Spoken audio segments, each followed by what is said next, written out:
ಇದೆಲ್ಲದರ ಮಧ್ಯೆ ಒಂದು ಕಡೆ ಕಾವೇರಿ ಕೊಳ್ಳದ ಜಲಾಶಯಗಳಲ್ಲಿ ನೀರಿಲ್ಲ ಅನ್ನುವಂಥ ಆತಂಕದ ನಡುವೆಯೇ ಕಾವೇರಿ ಕೊಳ್ಳಕ್ಕೆ ನೀರು ಬರುವಂಥ ಭಾಗ ಮಡಿಕೇರಿ ಭಾಗ, ಫೈನಲಿ ಮಡಿಕೇರಿ ಭಾಗದಲ್ಲಿ ಮಳೆಯ ಸಿಂಚನ ಕಾಣಿಸ್ತಾ ಇದೆ. ಮಳೆಯ ಆರ್ಭಟ ಜೋರಾಗಿದೆ. ನಿನ್ನೆಯಿಂದ ಮಳೆಯ ಆರ್ಭಟಕ್ಕೆ ಮನೆಯೊಂದರ ಹಿಂಭಾಗದ ತಡೆಗೋಡೆಯೇ ಕುಸಿದು ಹೋಗಿದೆ. ಕೊಡಗು ಜಿಲ್ಲೆಯ ಮಡಿಕೇರಿ ನಗರದಲ್ಲಾಗಿರುವಂತಹ ಘಟನೆ ಇದು. ತಡೆಗೋಡೆ ಕುಸಿತಾ ಇರುವಂತಹ ದೃಶ್ಯ ಮೊಬೈಲ್ನಲ್ಲಿ ಸೆರೆಯಾಗಿದೆ. ಸ್ಥಳಕ್ಕೆ ನಗರಸಭಾ ಅಧಿಕಾರಿಗಳು ಭೇಟಿಯನ್ನ ಕೊಟ್ಟು ಪರಿಶೀಲನೆಯನ್ನ ಮಾಡಿದ್ದಾರೆ.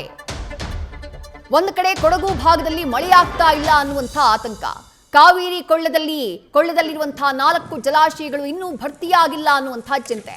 ಇದರ ಮಧ್ಯೆ ಮಡಿಕೇರಿ ಭಾಗದಲ್ಲಿ ಮಳೆಯ ಆರ್ಭಟ ಜೋರಾಗಿದೆ. ನಿನ್ನೆಯಿಂದ ತಡೆಗೋಡೆಯೊಂದು ಕುಸಿತಾ ಇರುವಂತಹ ದೃಶ್ಯಗಳನ್ನ ಗಮನಿಸ್ತಾ ಇದ್ದೀರಿ.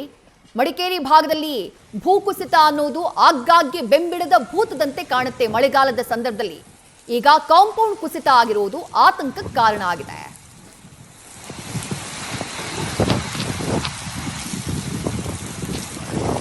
நீ பயப்படாது, அதுல புல் பாயிண்ட்.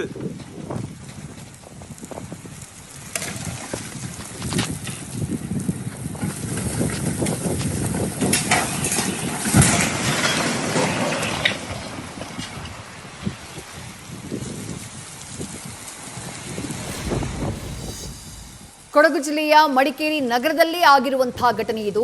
ಮನೆಯೊಂದರ ಕಾಂಪೌಂಡ್ ಏಕಾಏಕಿ ಕುಸಿದು ಹೋಗಿದೆ. ಭಾಗಮಂಡಲ ಭಾಗದಲ್ಲೂ ಧಾರಾಕಾರ ಮಳೆ, ಆ ಮಳೆಯ ಚಿತ್ರಣವನ್ನ ಜಲಾವೃತವಾಗಿರುವಂತಹ ಪ್ರದೇಶವನ್ನ ಗಮನಿಸ್ತಾ ಇದ್ದೀರಿ. ಕಳೆದ ಕೆಲ ದಿನಗಳಿಂದ ಕೊಡಗು ಭಾಗದಲ್ಲಿ ಮಳೆಯಾಗ್ತಾ ಇರಲಿಲ್ಲ. ಮಲೆನಾಡು ಹಾಗೆ ಕರಾವಳಿ ಭಾಗದಲ್ಲಿ ಧಾರಾಕಾರವಾಗಿ ಮಳೆ ಸುರಿತಾ ಇದ್ರು. ಕೊಡಗು ಭಾಗದಲ್ಲಿ ಅಷ್ಟಾಗಿ ಮಳೆ ಕಾಣಿಸಿಕೊಂಡಿರಲಿಲ್ಲ.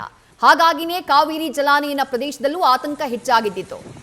ಡ್ಯಾಂಗಳು ಭರ್ತಿಯಾಗಬೇಕು ಅಂತಂದ್ರೆ ಕೊಡಗು ಭಾಗದಲ್ಲಿ ಭಾರಿ ಪ್ರಮಾಣದಲ್ಲಿ ಮಳೆಯಾಗಬೇಕು. ಈಗ ಇಲ್ಲಿ ಮಳೆಯಾಗ್ತಾ ಇರೋದು ಕಾವೇರಿ ಜಲಾನಯನ ಪ್ರದೇಶದ ರೈತರ ಮೊಗದಲ್ಲಿ ಸಂತಸವನ್ನ ಮೂಡಿಸಿದೆ.